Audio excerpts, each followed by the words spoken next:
proceed with your introduction. Really? Is Shekhar on? Yes, I am. Hi, Shekhar. Good morning. Good morning. It's so good to see you. Good to see you, Ann.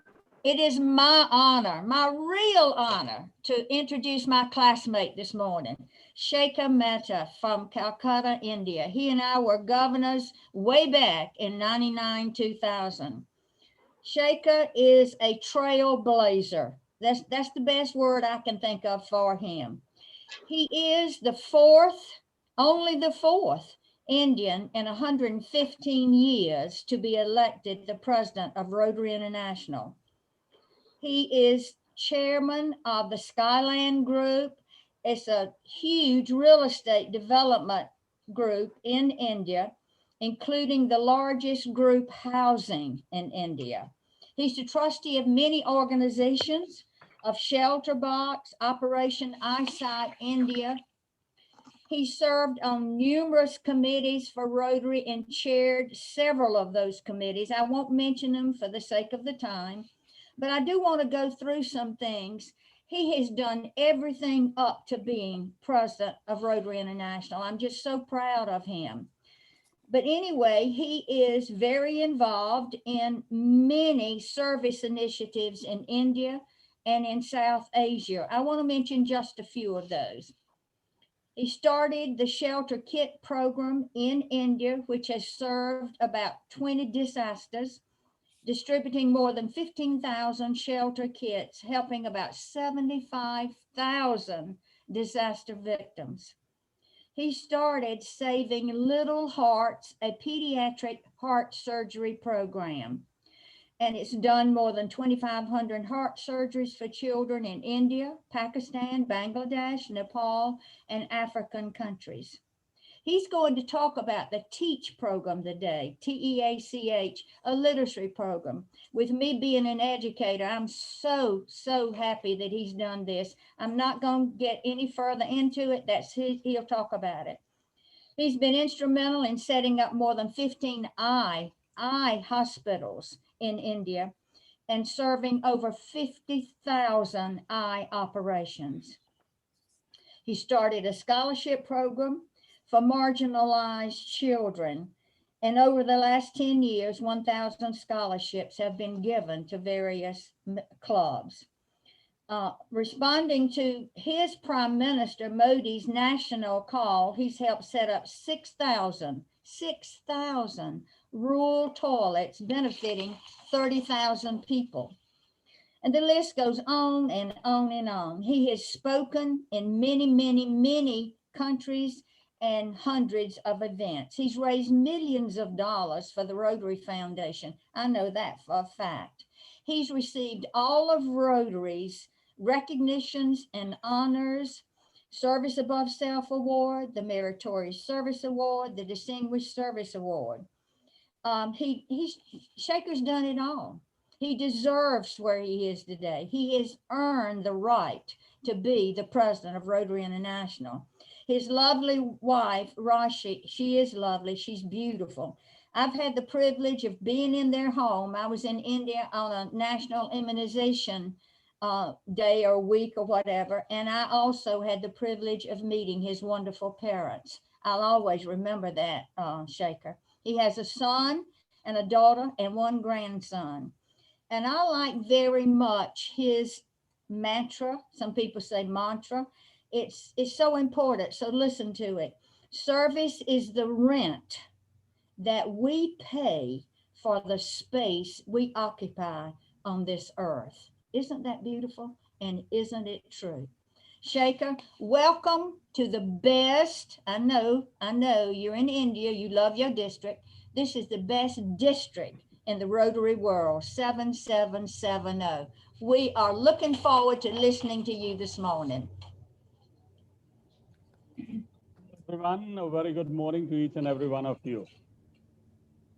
Thank you, Anne, for that generous introduction. You know, friends, when someone very close to you, someone who's a dear friend introduces you, it does become a little extra. Anne and I have been friends for a long time now.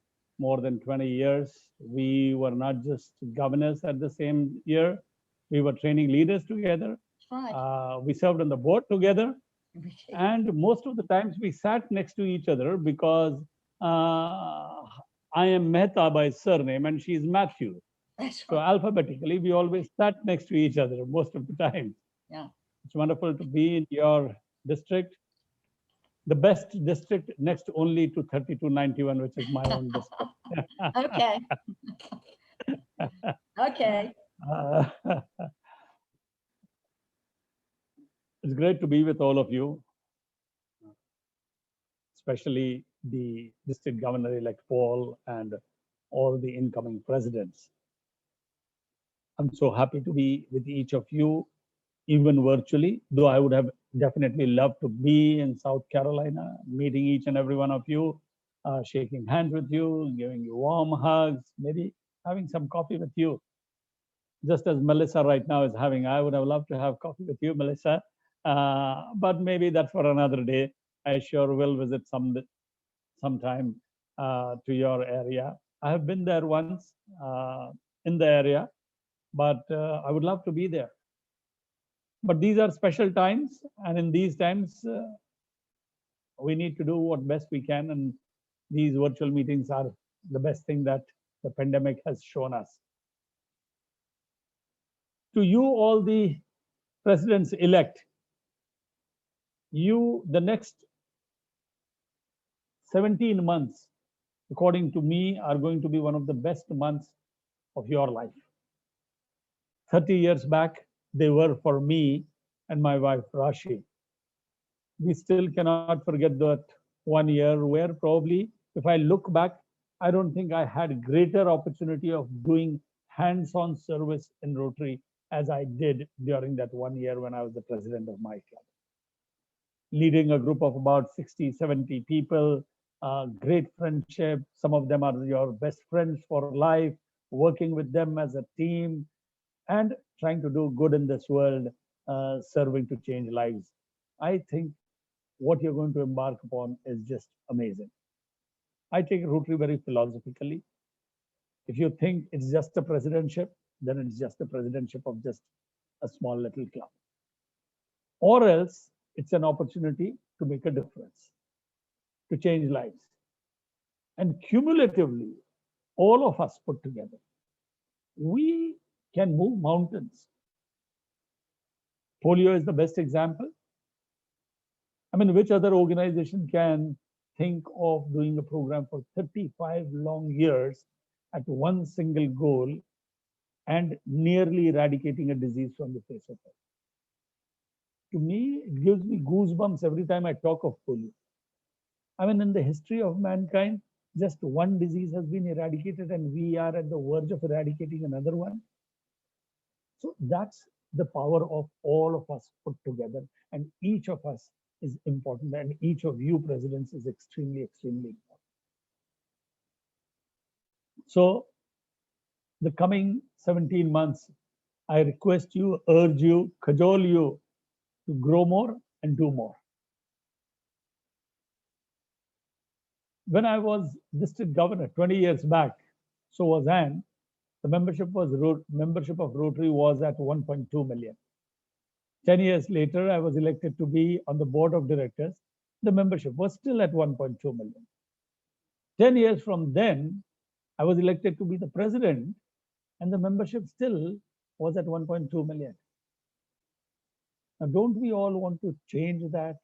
1.2 million of us, can we not just add 10% in a year? It's not difficult, but we've not been able to do that. So here is a challenge. And I don't think what has not been achieved earlier cannot be done. So the vaccine for polio took 28 years to be made. Vaccine for Ebola took 4 years. And vaccine for COVID has only taken 9 months. So it is possible. What took 28 years sometimes takes only 9 months and is as effective. So friends, all I ask you to do is each one of us needs to just bring one member. If every one of us did this small little thing, I can assure you we will definitely be at 1.3 million at the end of our year. So let me just ask a question. We have asked this question around the world, and the result has been just outstanding, amazing, absolutely. And the question is very simple.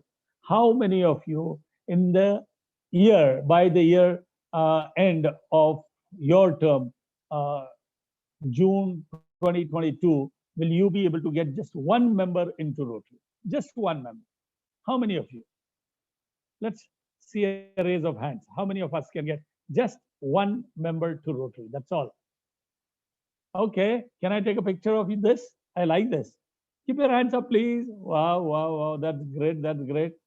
So, you know, I have a library of such pictures from around the world. This gives me a lot of confidence. Yeah, I'm on screen too. Let's all have our hands up. Whoever feels you'll get a member. Wow. 100%, Paul, your job's done. If each president says they are going to do this, they go back and do the same exercise at their club and ask their club members to raise their hands. I tell you, the result is going to be 75% of people at least raising, because many do not turn up at the time when you are asking them to. All that needs to be done is a good follow-up. I've realized since I joined Rotary for 35 years, we have never ever failed in our contributions to the Rotary Foundation or our goals or targets to the Rotary Foundation. We wanted to collect 1.120 millions. We collected more than 200 millions. With the 100th year of Rotary, Kalyan Banerjee was the chairman of the Rotary Foundation. He set up a high target of $300 million. We surpassed that also. Last year, we set a target of $400 million. We crossed that also.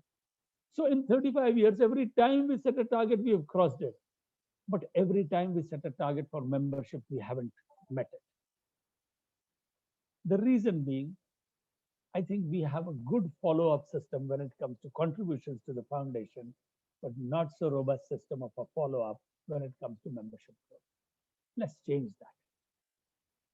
Each of you, Paul, you need to remind everyone. At times we make a commitment, at times it slips out of our mind. Our intention is that yes, we want to do, but at times it misses our minds. All you need to do is remind these wonderful 97 people who have said yes, they will. They in turn will go back to their clubs. They'll need to remind all the people who say yes, we will. Friends, I assure you, I've done this exercise. I have a library from across the world, from South America to Africa, to Asia, Japan, Australia, America.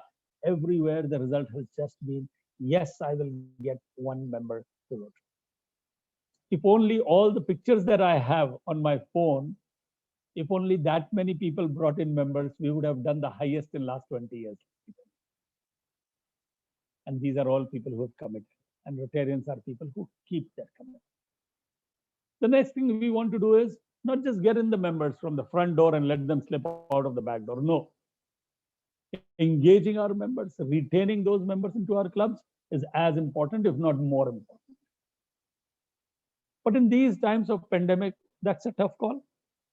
But Rotarians always find opportunities in difficulties. And to me, the pandemic has given us a great opportunity of this virtual world. But for this virtual world, I doubt I would have been with you people now. In the month of March, I was supposed to be in 24 different cities in 30 days for these multi-district pets. But because of the pandemic, I cannot go there. But I'm addressing each and every one of them. And probably addressing about 8,000 to 9,000 presidents in America.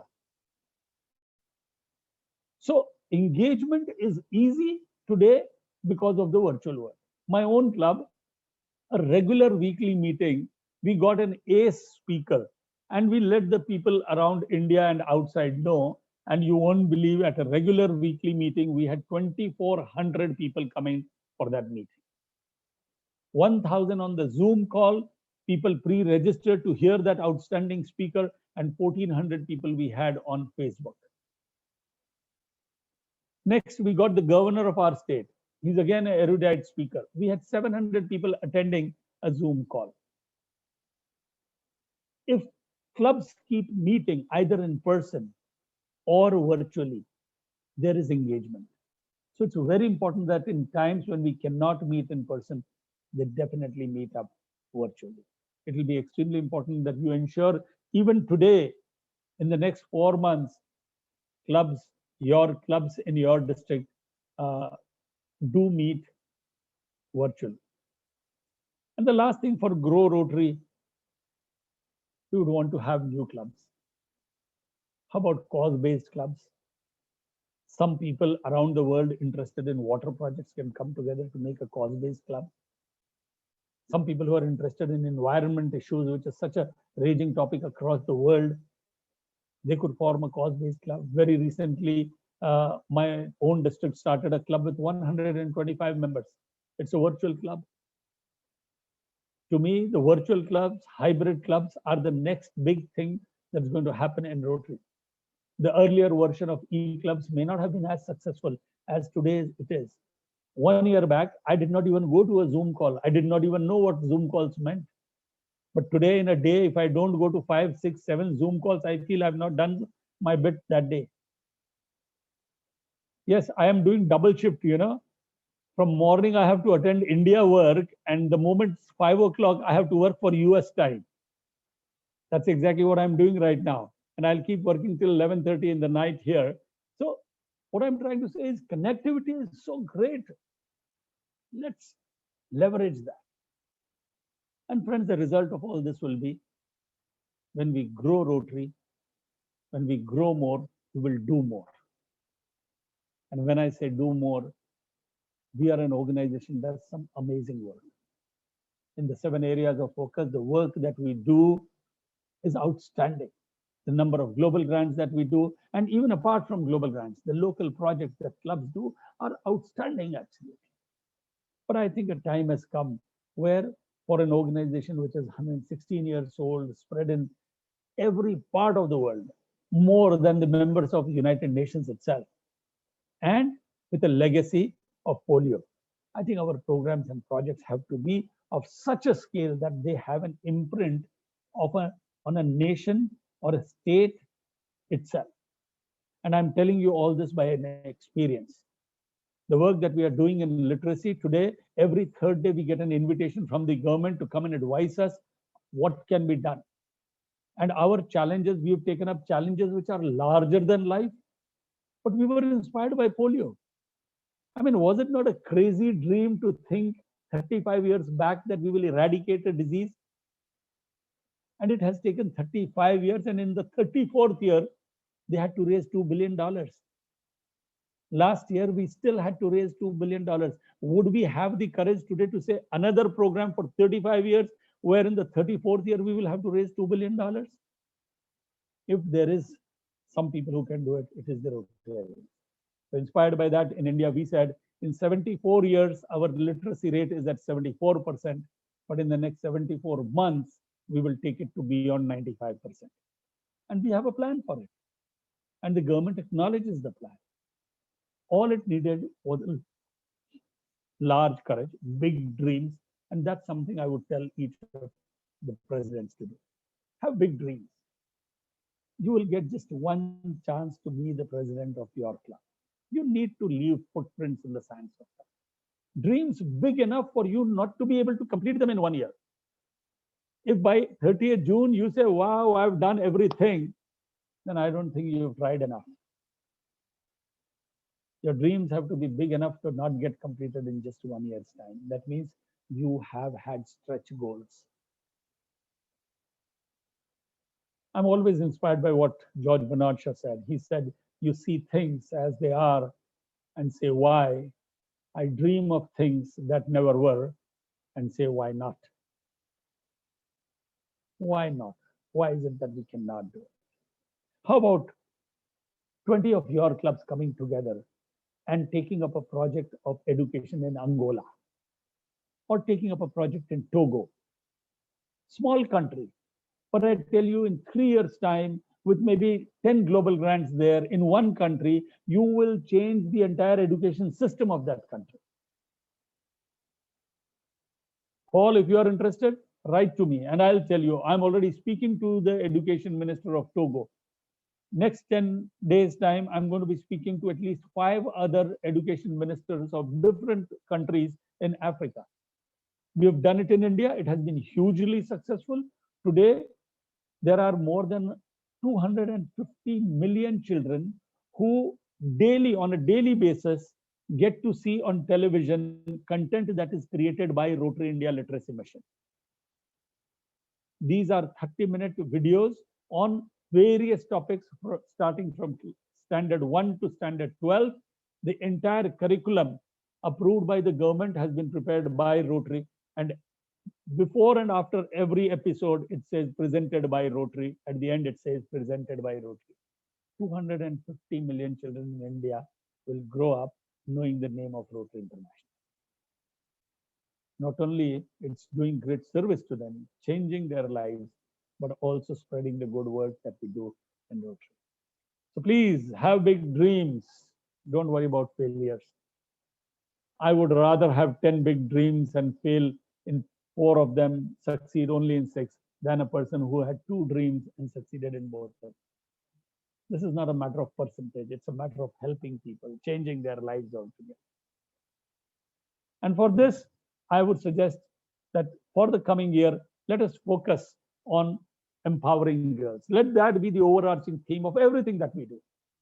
Whether it's education, whether it's WASH programs, whether it is health programs, can we have that special emphasis on empowering girls? Even in today's day, we find that girls are either discriminated or are disadvantaged in every part of the world. And I've got feedback from every part of the world, and they say, yes, it is a problem, whether it's West or Middle East or it's East, anywhere, the problem is there. And friends, for that, we've developed 2 events, 2 major programs, presidential emphasis. One is that there are going to be 7 presidential conferences. One of them is going to be in Houston, just before the Houston convention. Do attend that. It's going to be on peace. And if you can attend any of the other 7, they'll be excellent. They'll be based on the work that we do in the areas of focus. But if you cannot go to any of these presidential conferences, how about participating in the Rotary Days of Service? Your governor will tell you more about the Rotary Days of Service. But these are programs that 2, 3 more clubs come together and showcase some outstanding projects or some work of Rotary and invite outsiders. Let others see the work that we do, and let's tell that story. I always feel Rotarians are very good at telling the stories, but unfortunately, most of the times they tell it to themselves or inward. We need to tell our story to the outside world. People need to know the amazing work Rotary does.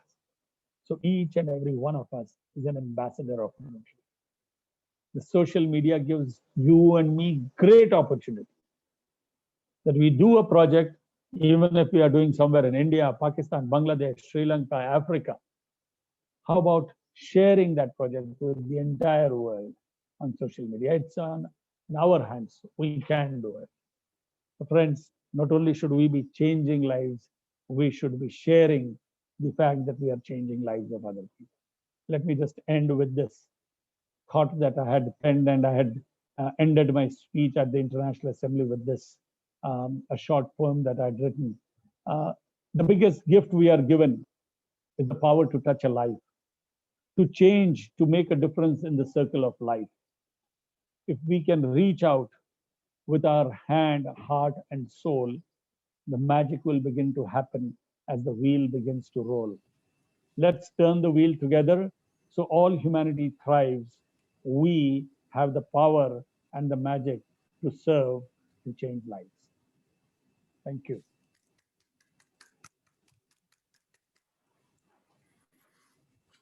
Shekhar, we have some questions that have come up in the chat, and I'll just read those to you. And if you could help us all by understanding what your perspective is on these questions, we'd certainly appreciate it. The first question I see in the chat is, Shekhar, from your perspective, what will the quote, new Rotary normal, unquote, look like? Hybrid. If I have to use one word, it will be hybrid. And I will place all my bets on the hybrid world. All things that we have learned during the pandemic, I don't think we're going to lose that. For example, the virtual world, the advantage of that, the speed at which we connect with each other, we become more nimble. The Rotary International Board, for example, meets 6 times rather than 4 times that we did earlier. If something urgent comes, we can quickly meet another time. Our decision making becomes much faster because we have become nimble-footed. So that engagement is higher, as I mentioned a little while back. Our reach becomes more, the entire world becomes a village for us. It's not just about my city or town, it's about the entire world. I can do programs and projects across the world. I think membership growth will happen during this period. So I think it's a hybrid world. And of course, after being at our homes, stranded for 11 months, 12 months, or even more, we all want to go out and meet each other. There's nothing like meeting in person. So I think it's going to be a hybrid world. Thank you. Another question has come into the chat and it says, are there any projects through which clubs in one country can help clubs elsewhere to impact girls' education? Absolutely. Anything that I said is for the children, but you could focus specifically on the girls there. And when, let's say you are taking up, when I said you take up a education system for the entire country, mind you, there will be half of them will be girls there. You are giving them a special education then when you are taking up a project of that scale. But suppose you took up a project which is not of that big a scale. You could do so many projects for the girls, empowering girls, sending them back to school. There is tremendous dropout in each of these countries. I'll tell you, sub-Saharan countries and South Asian countries. In my own country, the school going rate is 96%, but school dropout by the time they reach class 9 or 10 is 50%. And the majority of them are girls. You could have a program trying to send these girls back to school. Do things like providing them bicycles. How about providing 10,000 bicycles to girls there? I tell you, 10,000 girls will find it far more easy to commute to their school and come back, which becomes cumbersome. For us, we live in comforts. We cannot even imagine what conditions those people live in who do not have everything in life. For us, we go and open a tap and there comes water. There are parts of the world even today where you have to walk for 4 kilometers to get just 1 bucket of water. For us, life is impossible without having an attached washroom to our bedroom. I have constructed through my club 6,000 toilets where they did not have a single toilet in their homes. And this is a story just 50 to 100 kilometers from my city, which is one of the largest. And for a growing economy, India is not just a poor country anymore, but that's what the reality is. Such a large country, it's ebony ivory. There'll be skyscrapers next to it, there's going to be huts. Those people need help. So there is amazing things you could do for the girls. Soon you will be getting, if you go onto the website or you will get it on the Facebook, I'll share it with the district governor, some of the projects that could be taken up anywhere in the world, which will specifically be for the girls. Thank you. Another question. What was your Rotary moment? The time when you realized that you were a real Rotarian instead of just a member of a club? Many. Each time you went to a next stage of being a Rotarian. Being a Rotarian is not just one stage, let me tell you. Every time you reinvent yourself. But the first one I'll share with you. I had baptism by fire when I joined my Rotary Club. Even before I could settle in, I was asked to do a project, a fundraiser. Now, I had never ever done anything like that. But somehow the club members all got together. They raised the money. I got the credit.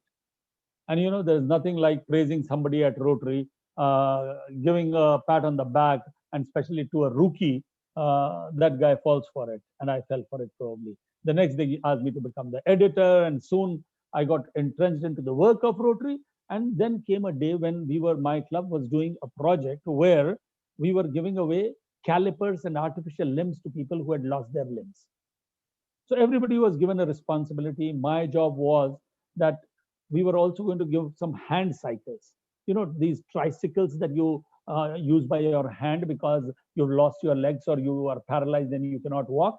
So I said, okay. But then there was an issue whether the person has enough strength in the hand to be able to use the tricycle.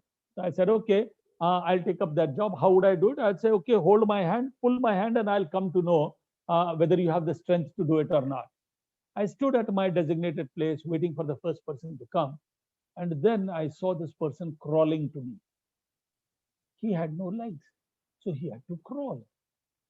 And he stretched out his hand and I stretched mine. But suddenly I didn't want to hold that hand. I was thinking about myself. Those hands were not clean because he came crawling. And I was a little finicky about these things. I was thinking more about myself than thinking about him. But yet I had no option. I had to hold the hand. The second, third, they were just as soiled as they were. Probably the fourth or fifth, I don't remember which one, was that of a leper. And I had no option. I had to hold the hand. But I tell you, by the seventh or eighth hand, suddenly I could see the plight of that other person. And suddenly I realized I am trying to be finicky. Imagine this man is living his life with this. And suddenly I could start understanding what he was going through. And then by that time, it did not make any difference to me, and I could understand the pain of that person, and that took over. Suddenly I had empathy, I had compassion, and I realized probably that was the day when I became a Rotarian from just being a member of a Rotary. Thank you. I've got a couple others that I'm going to sort of combine. The first part of this is, what is a new direction that you would challenge us to pursue? And what is your membership goal, your goal for Rotary at the end of your term? 1.3 million. So that's the goal. And the way to that goal is very easy. All you need to do is just get one member. That's all. No rocket science, no reinventing the wheel. And you just now saw, and I can show you picture after picture. I can share at least 100 pictures of you where every Rotarian from different parts of the world has said, yes, I'll do that. You won't find a single Rotarian who does not have a friend or a relative or someone you cannot bring. And what are we looking at? Only 15% success of all the people who say yes. That's all. So that's goal. What was the other part of the question? Sorry.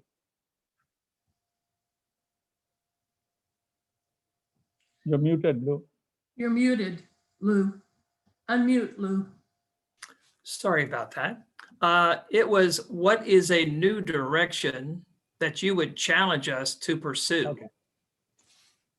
So the new direction is, as far as membership is concerned, we are going this way in membership. My new direction is this way in membership. Okay.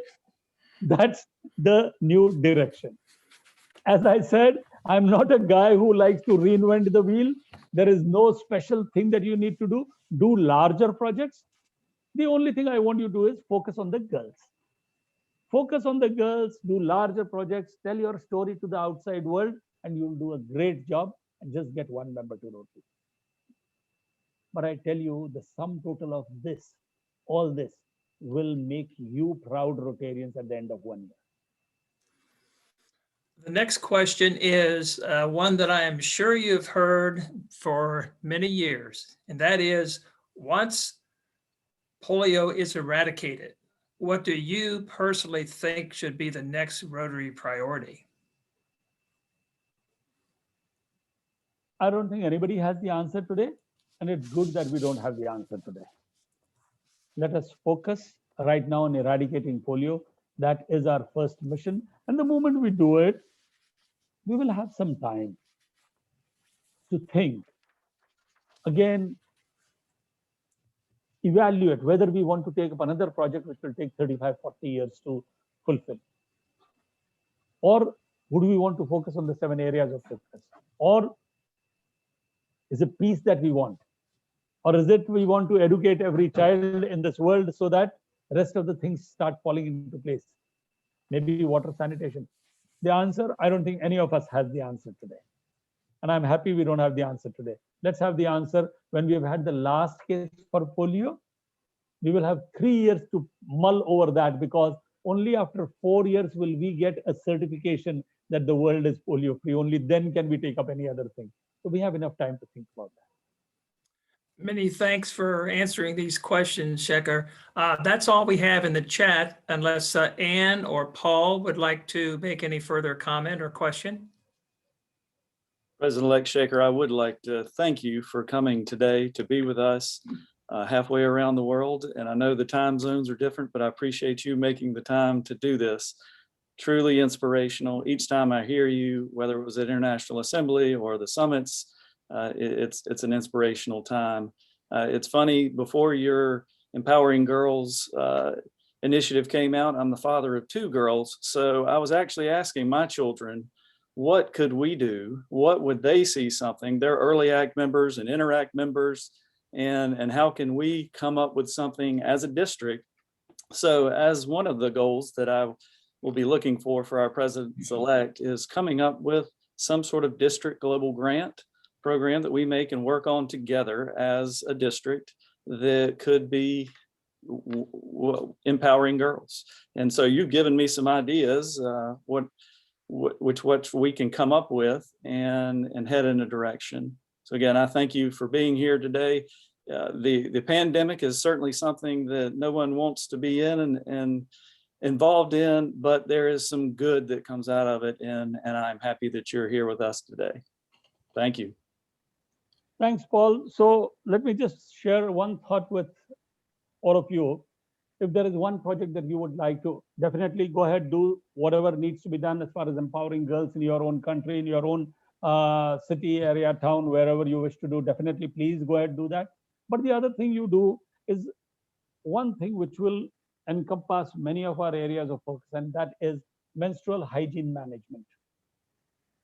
Very recently, I've been speaking to people who make these reusable sanitary napkins, approved by UNICEF, WHO. That is the quality. Only $3 a pack of 5, lasts for 2 years. And you know, today in Africa, they use stuff which is unhygienic, which is not biodegradable. So it is something that is good for our environment. It is something which is good for health. It is empowering girls. Mhm. You could take up this project strategically, maybe over, I mean, you find out 1 million girls someplace, start with 100,000 of them in 1 year, all clubs coming together in one country. Mhm. And look at the footprint that you will make. Mhm. That country will salute you and say, there is no organization like Rotary, because this has come half the way around to us and done such a thing. And it's not too big a proposition, let me tell you. 100,000 girls, only $3 per girl. Mhm. I wanted to point out one of my advisors is on the screen here, and Jennifer Walters' picture. So Celia, wave your hand there. She's one of my daughters and my advisors. Okay, I Hi. can see her. Hi, Jennifer. Hello. Good to see you. You Oh, too. Good, Lord, I'm so so nice. wonderful, very nice. I'm so glad to see both of you here. I mean, Rotary to me is a matter of family, and there is you've chosen the right advisors. Let me tell you, Paul. Especially for empowering girls, if you need to do something, please take their advice. You don't have to think; they'll give you the best advice. Being the only male in my house, other than the dog and the cat, I am no dummy.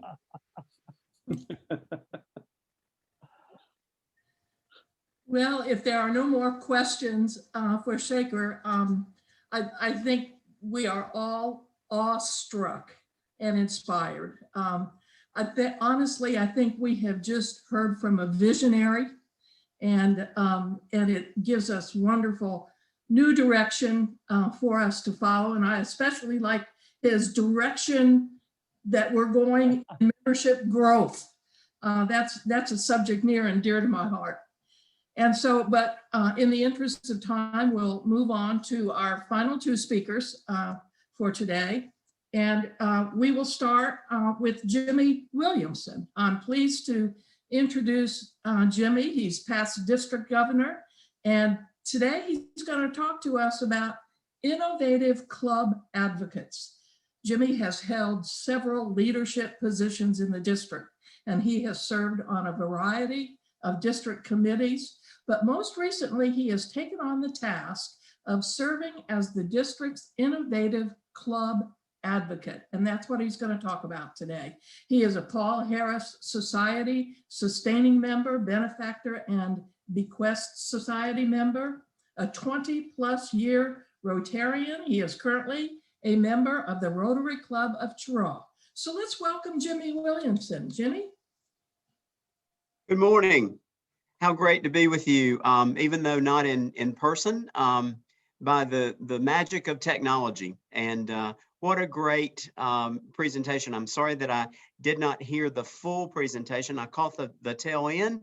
I had technical difficulty trying to get connected this morning and getting my printer to go. But anyway, I'm up and running and glad that I'm able to be with you today.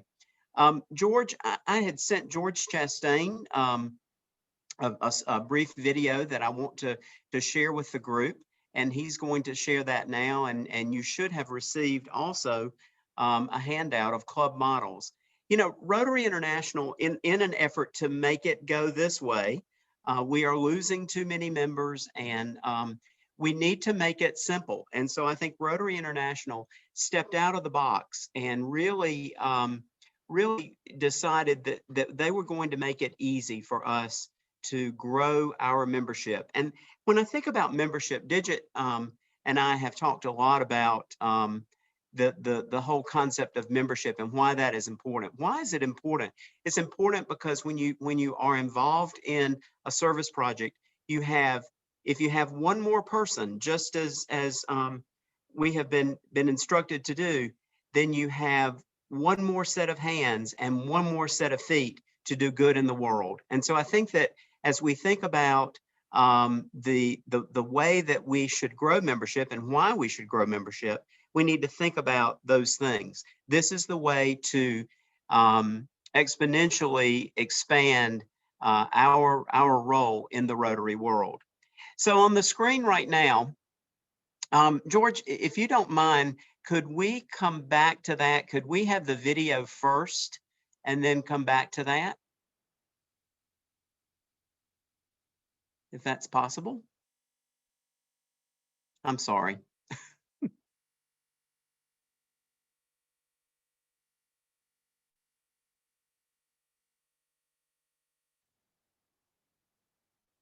This is a short video that will be available to you, and take a listen and a look.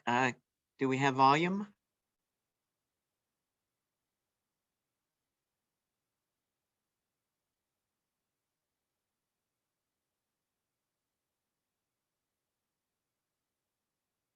Nope, no sound. Can I make a suggestion? Yes. George, when you shared the screen, did you see the little buttons to check to play the video? For y'all that don't know, I'm a teacher and I teach via Zoom 2 class periods a day. Zoom expert. I am not a Zoom expert. We work in Microsoft Teams, so I am lost when it comes to Zoom.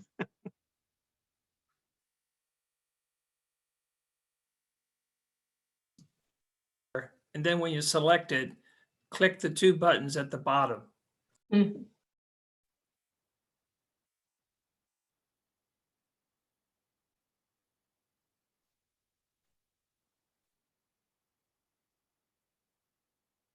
While he's getting that squared away, I will say that this is available for you to show to any of your club meetings. It's a very short video.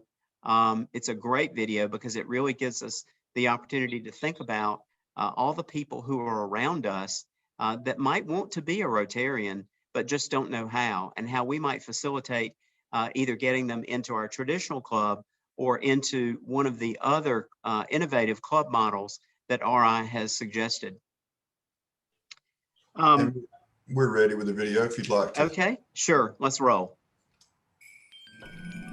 As Rotary, we often ask ourselves, how do we grow? Personally, professionally, and organizationally? The answer is simple.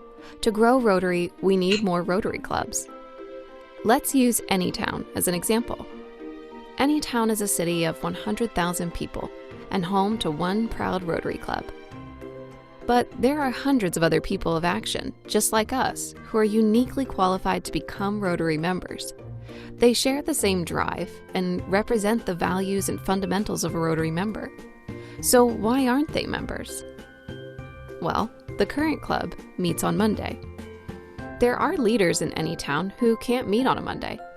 By excluding this segment, the potential members in Anytown has shrunk. Now consider, what if the meeting is at noon on Monday? There are people who can meet on Monday, but can't meet at noon. So now we have a smaller audience for Rotary in Anytown. Of the remaining group, some aren't interested in a club with a sit-down lunch and speakers. They are passionate about service, but aren't interested in a traditional club experience. And that is okay. The Rotary Club of Anytown isn't doing anything wrong. It just doesn't appeal to particular segments of the community. And if we're going to thrive for years to come, we must adapt and embrace change. In Anytown, we have an opportunity to expand because potential members are everywhere. More than half of the eligible people are prospective Rotary members, waiting to make a bigger impact in their community. But what Rotary Club exists for them? If Anytown creates new clubs at new times and new places, the hidden potential for Rotary will be revealed. As people of action, we must broaden our reach and provide opportunities to all leaders in the community. Together, all of us can grow Rotary.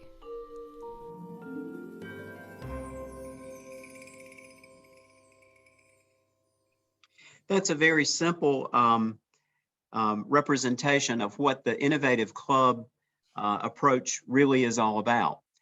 It's looking internally and looking at our club structure and trying to determine if we are inclusive or we are being exclusive in terms of our meeting times and our format.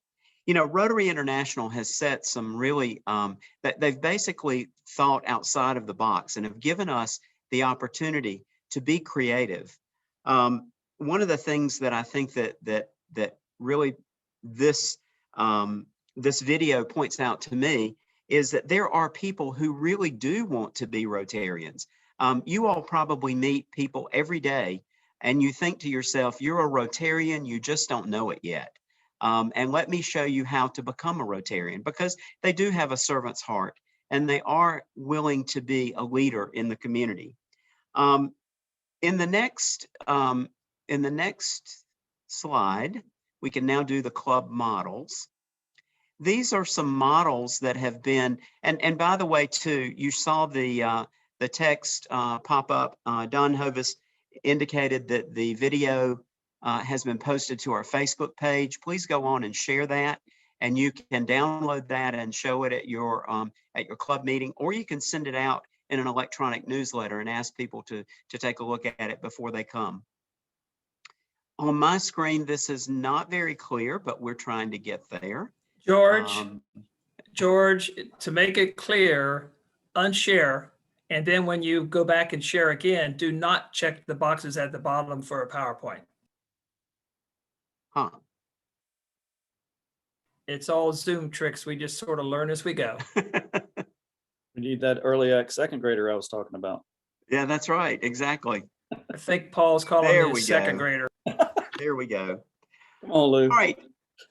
So looking at this model, let me back up and say too that one of the things that Rotary International did last year, which I think is so, last year or year before last, was so progressive, was that they decided that Rotaract members are true Rotarians. And so if we have the opportunity to work with a college or university for creation of a Rotaract, that's another way that might not be listed. It's listed at the very bottom of this handout, but it really is something that we may already be doing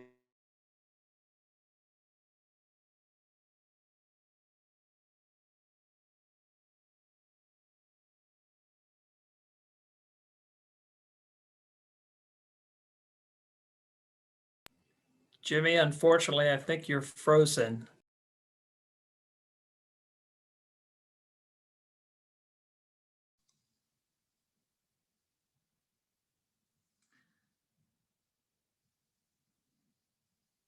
Can anyone see if he is muted?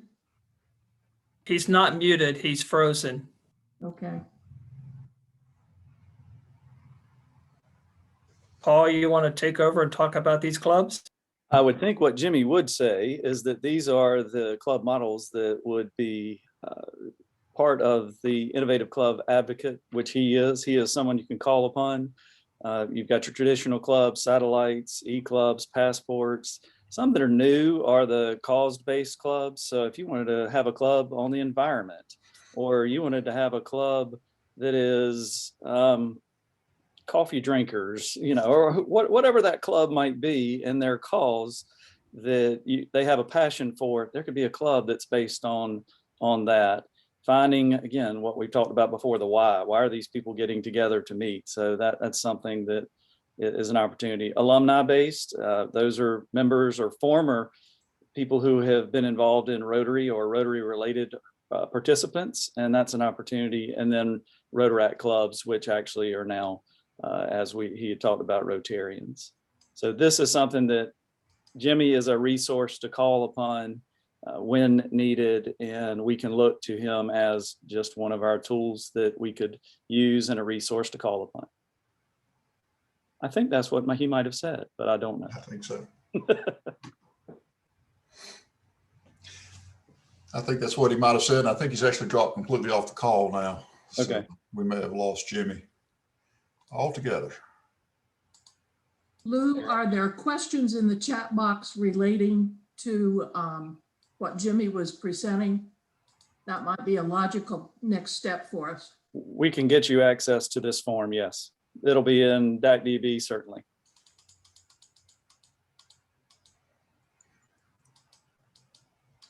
I see one question. What are the challenges other clubs have faced when setting up a satellite?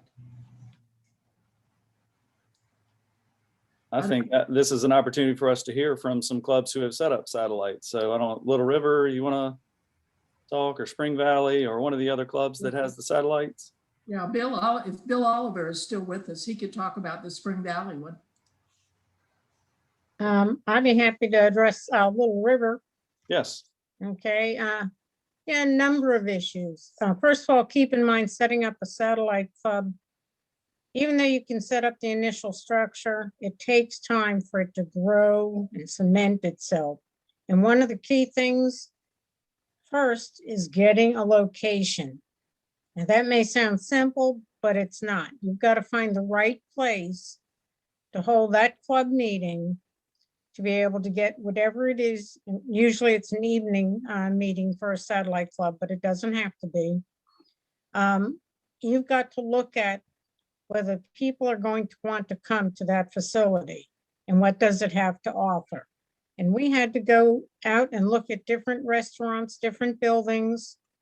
We even tried one place the first year in it. It really didn't draw a lot of people. It didn't have enough space. And we again had to go out and look for another facility, find another restaurant that would work. And that's working well. But if the club continues to grow, it's going to outgrow that place. So a big part of it is not just getting a handful of members to work to shape it for you and to start it. It's going out to the community and drawing people in and telling them about it and selling them on it, coming into this restaurant, but it's having that facility to host it and make it happen. And then it's all about advertising. Growing a satellite club was not hard after you had a place to meet. You were surprised how many people really wanted to come out in the evening and participate and be a part of working in the community and helping others.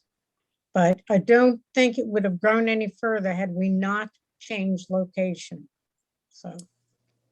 And we also happen to have our regional membership officer on the call today, Audley Knight, who, if he wanted to interject anything in here, he is welcome to do so. So he is another resource for us to call upon. Thank you very much, DG Paul, and thanks for having me. I'm just very excited to see this page up, and just to also say that we are seeing fantastic results with satellite clubs. And just as a reminder, a satellite club is a subset of an existing club. So persons may think it's something totally different. It's not. A satellite club does not have a president, they have a chair. So what has been very, very successful is if you have a traditional club and you have a few Rotarians in that club that cannot make that particular day or time, it's just a group of persons meeting at a different place or at a different time. It could be online, it could be in person, as Suzanne mentioned. We're just seeing a lot of really good benefits from it. And what we're seeing mainly is Rotarians that would have left are still a part of their club. They're just meeting at a different day and a different time. So that's how it really, really works. One particular satellite model that we're seeing working very, very well, and they have increased their traditional club membership by 53 in 6 months. They found a group of persons that couldn't make the meeting, but their satellite meetings are service projects. So they only do service projects. So it's a satellite club for persons who will look, I can't make the meetings, my life is too busy, but they still want to be a Rotarian. So their meetings are service projects and they do 2 or 3 a month. So with, as Jimmie said, there's just tons of flexibility, and satellite clubs have really been very, very helpful throughout North America. So thank you, DG Paul, for the sharing that thought. Thank you for being. Sorry I had to pop off. One other final comment. It looks like you all took the ball and ran with it. And Susan, thank you for talking about how easy it was to actually establish a satellite club. Little River has been a real model for us. One of the things that as I've been through the district and talked to various clubs, one of the strategies that I've handed out or suggested is that maybe they need to start with a cost-based club.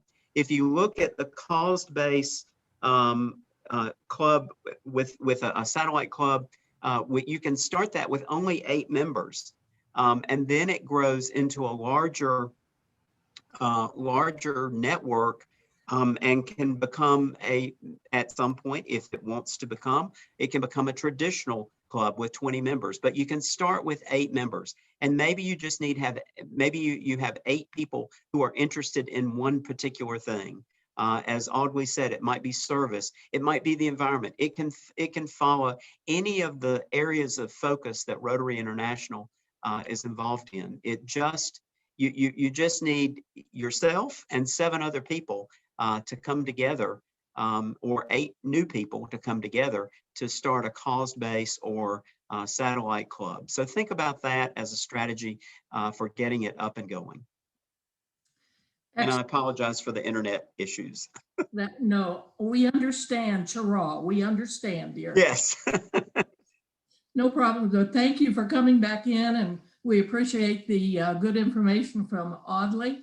But according to my clock, it is a little after 12 noon and time for our final speaker of the day, which he's going to talk on a subject that is near and dear to my heart, a passion that I have, which is membership growth. And so I'm delighted to introduce our district membership chair, Jimmie Matheny. He's going to talk about the president's role in member recruitment.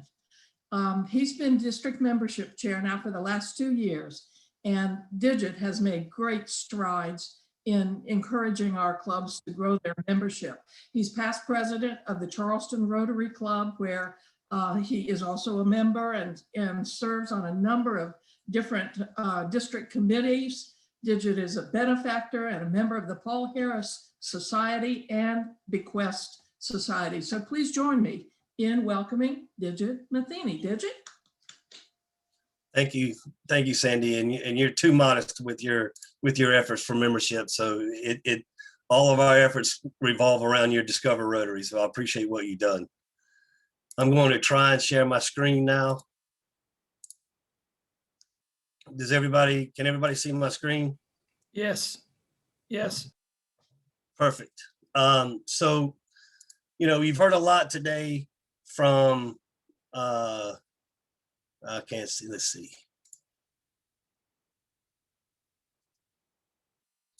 Give me 1 second. I was going to try and.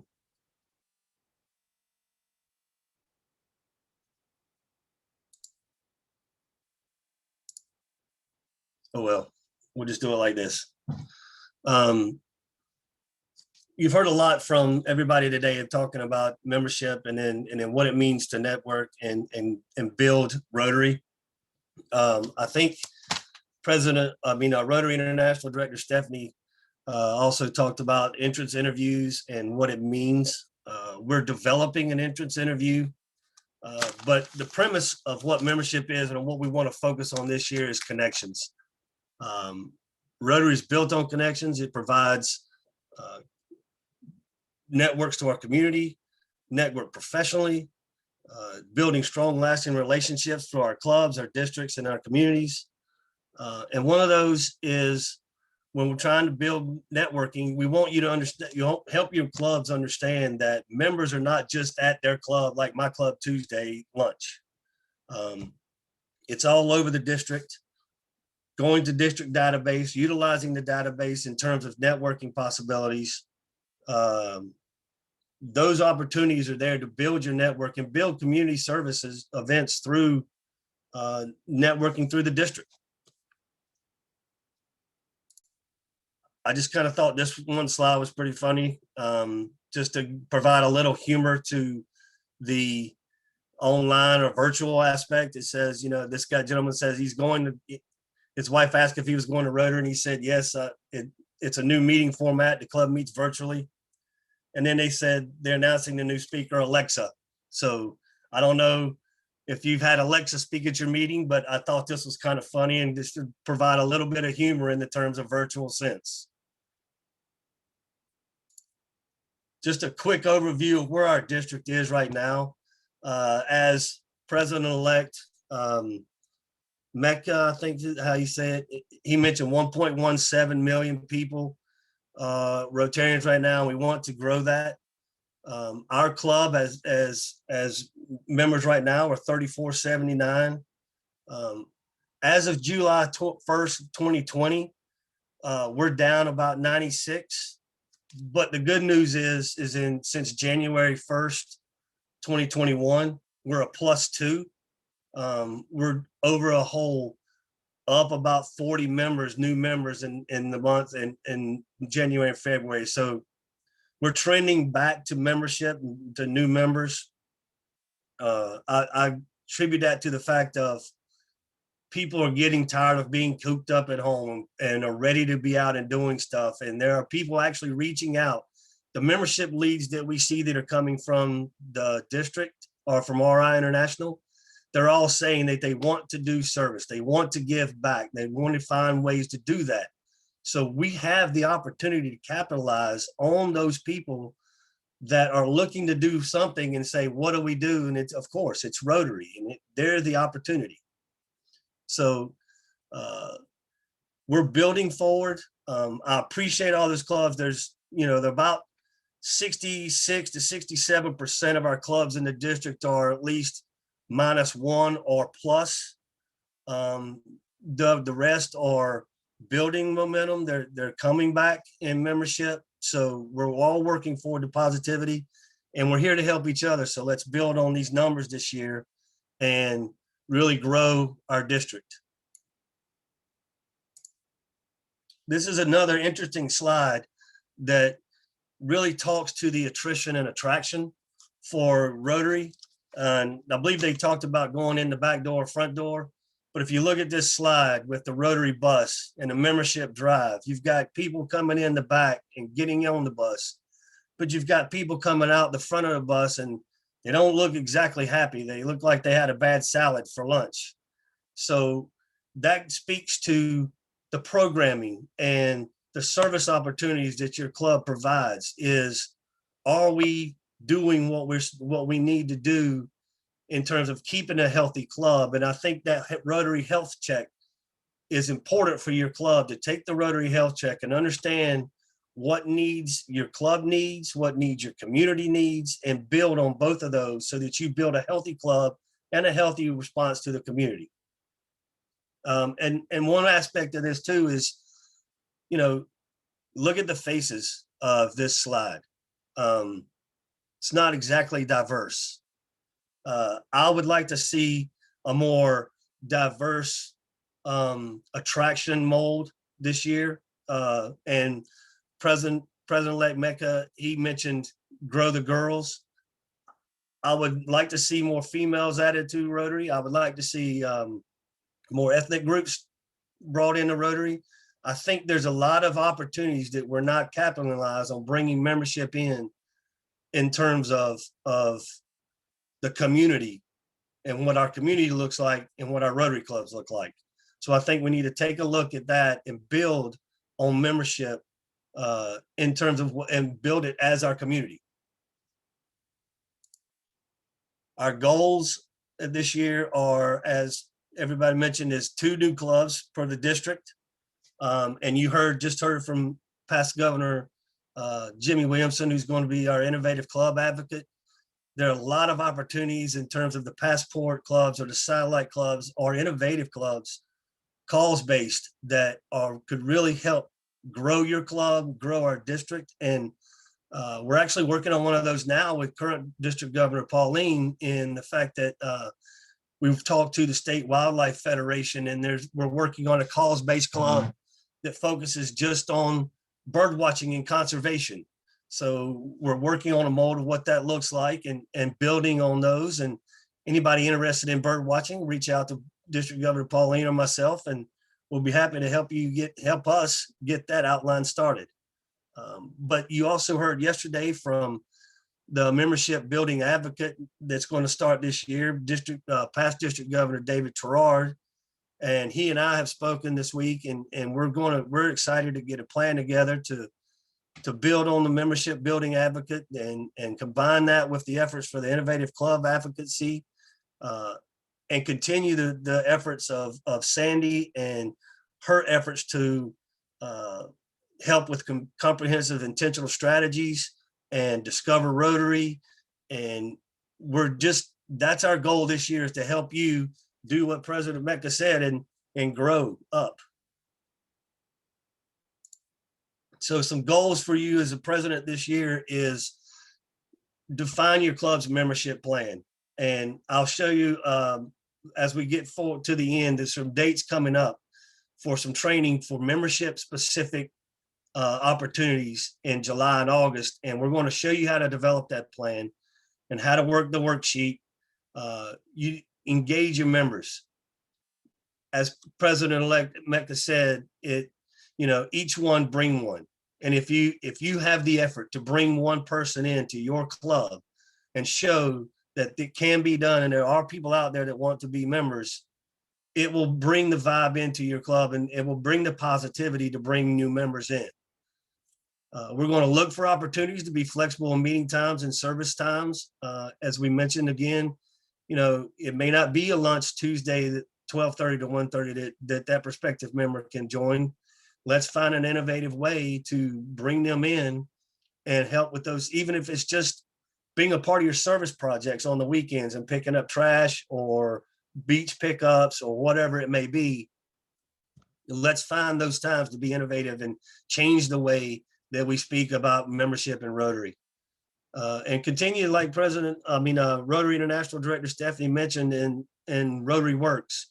Those efforts across our zones have been well received, and it's been a great program to build upon with the Rotary Works. So continue to promote that within your clubs. And of course, member attraction and Discover Rotary meetings. You're going to hear more about that in our July and August sessions. We encourage you to do what Assistant Governor Bill Oliver talked about, and getting familiar with DACDB, understanding the CRM tool within DACDB and how that can help you with your lead generation is going to be monumental to your efforts this year as president. And if you have any questions to that and you can't get in touch with Bill for some reason, we have Administrator Terry Moore who's there to help you with any questions if you have a question inputting a member. So he's there as well to be an asset tool for you to help you understand DACDB and getting used to being a part of it and get your club used to it. Introduce it to your new members. help them understand that they have access to the district data page so that they can use it for their networking and service projects and see what's out there other than what your meeting time is on that day. And I mentioned build a club of diversity. I can't stress this enough that this year has been more, it was one of my goals this year is to help our Rotary district become diverse. It is the time is now, and we need to build on diversity and inclusion in Rotary. I'm going to try and share a video with you as well that you can share with your new members. You could possibly add it to your Discover Rotary meetings, but let's see if this video will go off. Welcome to Rotary.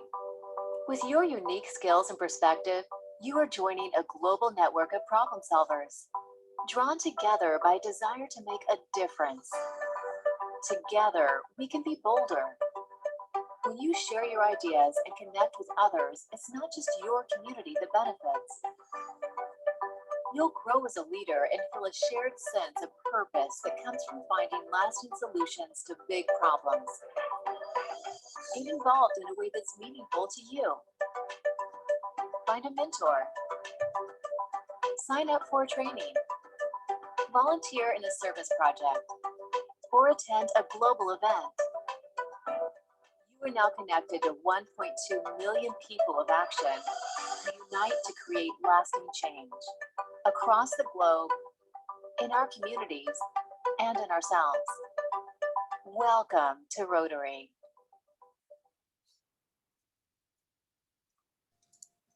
And I know I'm up against time for District Governor Paul, so I want to leave this last slide with you with upcoming training schedules. Friday the 23rd, July 23rd, Friday, July 30th, and then Friday, August 6th. These will be broken out into different sessions so that we'll help you explain. We'll go through intentional strategies. We'll go through prospect identification, attracting members, onboarding membership, retaining members, good program services. So lots more to come from membership. I look forward to working with everyone this year. And with that, I'll turn it back over to Sandy or District Governor Paul, whichever one. Thank you, Digit. We always want to hear from you and about potentials for membership growth. So we're very appreciative of your encouragement.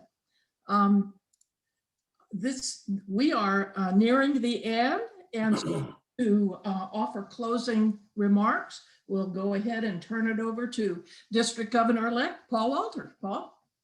Thank you. And I'm seeing some questions that are in chat. If your questions weren't answered, we saved the chat. So we will come back to you with answers to the question should we not have answered yours that may be in there currently. But all I got to say is wow. Wow. I mean, I'm inspired by the speakers that have spoken today and yesterday. I walk away from the meetings that we have and they're all inspiring, won't make me want to go out there and do something right now. So hopefully you are also inspired by the speakers. But I want to thank you for your time yesterday and today. You had it. You're potentially in your pajamas, maybe not, hopefully. But you're in the comforts of your home. You didn't have to travel anywhere. You saved some money for your club. So these are all good things that have come out of this pandemic. And to reiterate, we would not have had President-elect Shekhar at PETS if it was in person. So this being the first virtual PETS, there are some positives that come out of this that I think we need to take away and respond to some of the calls to action that he has had. One of which is I will be contacting each of you, or y'all contact me if you have an interest in looking at potentially a district global grant that we all can get together and work on for empowering girls. That was something that we, as I wasn't joking when the fact that I had asked Hannah and Celia what they might want to do and what would they see as a need out there. And so it's something I want to work with y'all on. The next steps that we have coming up is shortly, we will have a presidential CRAP or podcast series where we go over topics that may not have been covered. We tried to cover things in pre-course work on online learning. We wanted to cover topics here today and yesterday, but there's just so many things that we couldn't put in an agenda so that y'all aren't sitting here for hours upon hours. And I am conscious of your time. So we will be putting these together. If there's a topic that you want to hear about, that's something that was not covered during this session or the pre-work, please let me know, and we can work up something that would be on one of these either podcasts or CRAP calls. And going through the district governor training over the last 2 years, and Pauline and I talk about it a lot. We don't know, we don't know. So until you go through some of these trainings, and then you walk away and you still may have a question, that's the opportunity for us to ask the question. I'm happy to help. We are a resource to make y'all better in your jobs than you it can be, and hopefully we can be called upon to do so. So we will have the CRAPs or the podcast. We'll also have a post-PETS meeting.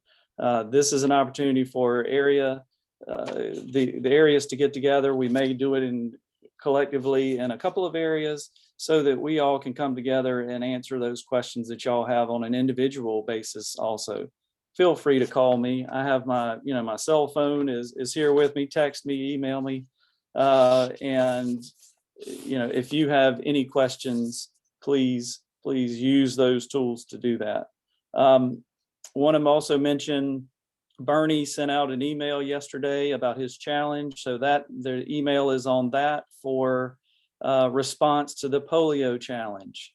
Y'all got to help me beat Bernie. It isn't about just, I want to beat him pretty bad.